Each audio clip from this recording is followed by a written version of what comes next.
என்ன பண்ணுறீங்க? மருந்து அடிக்கிறோம். மிஷினில் வச்சு அடிக்கலையா நீங்கள் எல்லாம்? இது என்ன ட்ரோனா? பயிர் ஹைட்டாக இருக்குதுல்ல, உள்ளே இறங்க முடியாதுன்றாங்க ஸ்ப்ரே மிஷின்காரங்க. அதனால ஸ்டோன் மேலே பெரிய விவசாயி தான் நீங்கள்.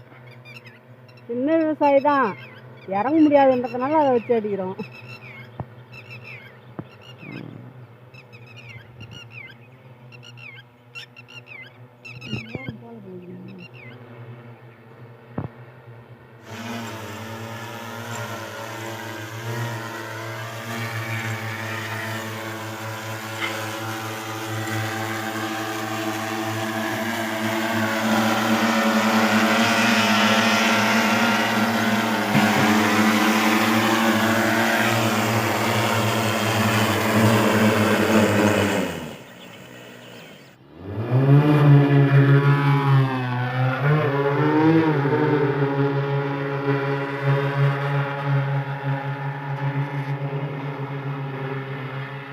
நாங்கள் வந்து எங்கள் வயலுக்கு மருந்து அடிக்கிறோம். இதுக்கு முன்ன ஸ்ப்ரே மிஷினால் தான் மருந்து அடிச்சிருந்தோம்.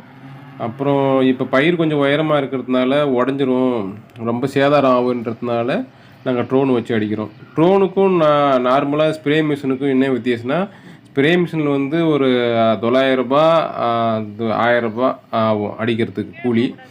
இந்த ட்ரோன் வச்சு அடிக்கிறதுக்கு 2 ஏக்கருக்கு 1500 ஆகுது. அதுக்கும் இதுக்குன்னா ஒரு $600 வித்தியாசம் இருக்குது. என்ன ஒன்று, அது ஸ்ப்ரே மிஷின் கையில் நம்ம அடிக்கும்போது கிட்டத்தட்ட ஒரு 2 மணி நேரம் 1.5 மணி நேரம் ஆகிடுது. இதுக்கு அடிக்கும்போது ஒரு 20 நிமிஷத்தில் 2 ஏக்கரை சரன்னு அடிச்சுட்டு வந்துடுது. அதுதான் இந்த மிஷினுக்கும் ஸ்ப்ரே மிஷினுக்கும் உள்ள வித்தியாசம். மற்றபடி ஆள் குறைவாகவும் இருக்குது. இதில் ஒரு ஆள் இருந்தால் போதும், தனி மண் வச்சுட்டு மருந்து ஊற்றி அப்படியே மூடி விட்டால் போதும். ஒரு ஆள் இருந்தால் போதும், ஒரு ஆள் ஆப்ரேட் அந்த தம்பியே வந்துடுவாப்புல. அந்த மிஷினில் 2 பேர் இருக்கணும், 2 பேர் 3 பேர் இருக்கணும். மிஷின் தூக்கி போய் ஒரு தலை அடிக்கணும், ஒரு ஆள் தனி மண் வரணும், ஒரு ஆள் மருந்து கலக்கி ஊற்றணும். எல்லாம் காலப்போக்கில் மாறிட்டு இருக்கு. நம்மளும் மாறுவோமே அப்படின்னு சொல்லிட்டு மாறிக்கிட்டு போக வேண்டியது தான். என்ன செய்ய, விஞ்ஞானம் வளர்ந்துருச்சு. ஆனால் விவசாயம் இன்னும் பெருசாக வளரல.